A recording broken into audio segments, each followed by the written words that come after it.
now we'll talk about, or I guess maybe I'll talk about, stock dividends and splits. We've got small stock dividends, we have large stock dividends, and we also have stock splits. The important thing to note when you're doing journal entries for these is that there is no cash involved in a stock dividend, only stock dividends. Okay, so what's a stock dividend? A company is distributing additional shares of its own stock to its current stockholders. So each shareholder keeps the same percentage of ownership. They just get a percentage more shares of stock. We have two different kinds, small stock dividends. These are generally, and the numbers vary, but 20 to 25% or less of the total outstanding stock. And you remember that we've got stock that's issued, or that's authorized. You've got stock that's issued and outstanding. Authorized means that the company has been authorized in the Articles of Incorporation to issue a certain number of shares. When they issue the stock, that means it's been issued out onto the open market. And when it's outstanding, it means it's still out there. So outstanding stock is the stock that's been issued but has not been bought back as treasury stock. Okay, so we're talking about the outstanding shares. Okay, so a small stock dividend is going to be 20 to 25% of the outstanding shares. Anything over and above that will be large. And the difference is, as we see when we'll do the journal entries, small stock dividends are valued at their market value. Large stock dividends are, the transaction is done at the par value or stated value of the stock. Okay, so let's just do a couple of these. Let's see, we've got a company that has 400,000 shares of $10 par common stock outstanding. Okay, we know what that is. They declare a 5% stock dividend, and the market price per share at the time is $65.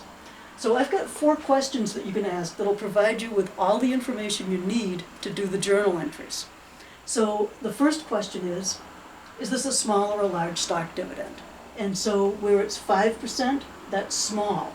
So we'd say, yes, this is a small stock dividend. How many additional shares are we going to issue? Well, we had 400,000 shares outstanding, and we're doing a 5% stock dividend. So 5% of those would be 20,000 additional shares. So the number of additional shares would be 20,000. The value of the stock dividend, since it's a small stock dividend, it's going to be valued at the market price of the stock, the current market price. So we would go the 20,000 times current market price, $65 per share. So the total value of this stock dividend is 1.3 million. Okay, and then the fourth step is we simply have to allocate that between common stock and paid-in capital. So if we're going to allocate it, this is the number of shares. So we've got 20,000 shares times the par value of 10 is going to be the amount that we will allocate to the common stock. So 200,000, and then the rest of it would be additional paid-in capital. So that would be the 1.1 million if you go this minus that. Okay, then so we've got all the information we need. It's kind of spread around here. You could probably do it more neatly. I could probably do it more neatly on Excel, but whatever. So let's make the journal entries. So when the stock dividend is declared, I'm just going to say it was declared on 9/1. It's a stock dividend, no cash. So what are we going to do? We're going to call it a stock dividend. Right? And that gets closed to retained earnings, but it's a definite, it'll be stock dividends. Then we're going to use an account. We do not have a liability when we are working with stock dividends, because these are all stockholders' equity transactions. So we're going to use an account that I'll have to write out once.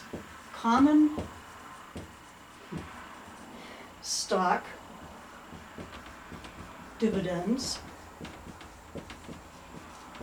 distributable.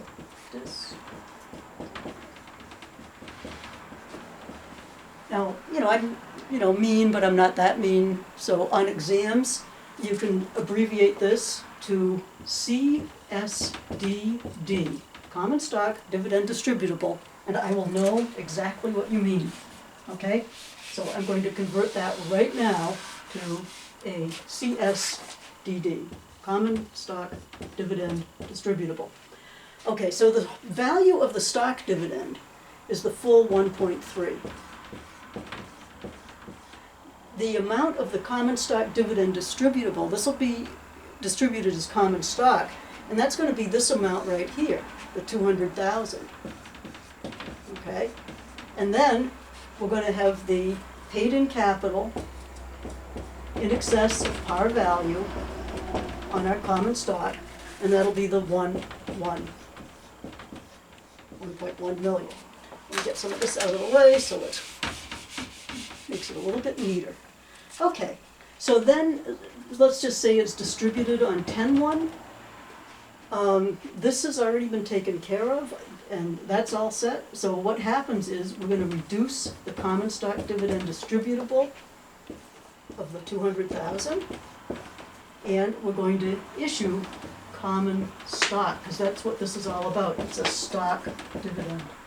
So we issue the common stock. And the amount of the stock is simply the number of shares times the par or stated value of the stock. Okay, so that's a small stock dividend, and that's distinguished because it is valued at the market value of the stock. Let's move on to the number 2 here, and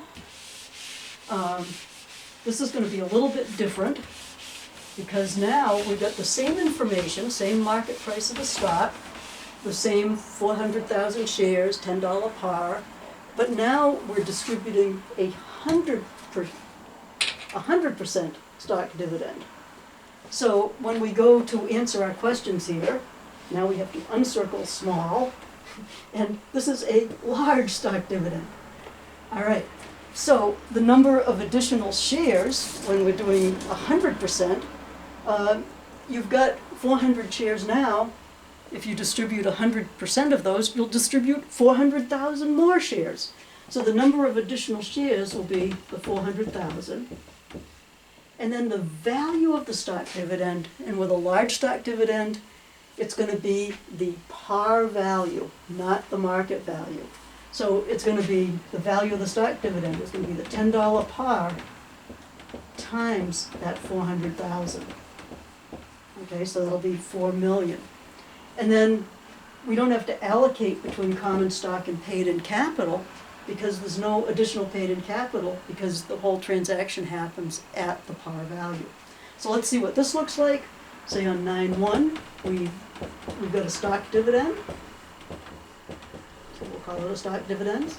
And it's going to be that $10 par times the 400,000 shares. And here we will have a common stock dividend distributable of the 4 million. Okay? And then on 10-1, and notice there's no additional paid-in capital in this one, we simply go CSDD and distribute the common stock. Also for the 4 million.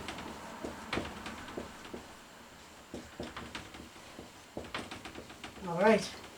So that's your small stock dividend, your large stock dividend. Do a few of those, they probably will make more sense. Okay, stock splits. These are a little bit different. There's no particular journal entries involved here. We'll talk about stock splits here. Actually, if you read the financial press, you've got two big companies who just did big splits. I think Apple was one of them, and what they do is it increases the number of shares outstanding and decreases the par or stated value. So if you had 1,000 shares of $10 par stock outstanding, and you did a 2-for-1 split, After the split, it's 2-for-1, so you'd have 2,000 shares, okay, after the split. And you would have to cut the par value in half. So rather than having 1,000 shares of $10 par, 2-for-1 split, you've now got 2,000 shares of $5 par. Okay? You can have 4-for-1, 3-for-1, 8-for-1, and you have to do the math for each of them according to what happens. So, so for your stock splits, yeah, you're basically just increasing the number of shares outstanding and decreasing the par value. That's about all you need to know about it. Now, if you look further on Blackboard, I've got a bunch of handouts that may or may not be helpful to you on sorting all of this out. I've got one that sort of gives a summary of your dividend transactions. And sometimes it's helpful to put these together yourself and see how they come out. I've got a summary of that. What else have we got here? I've also got the effects of stock dividends and splits. And so these, if it's helpful to you to sort of get into the more theoretical,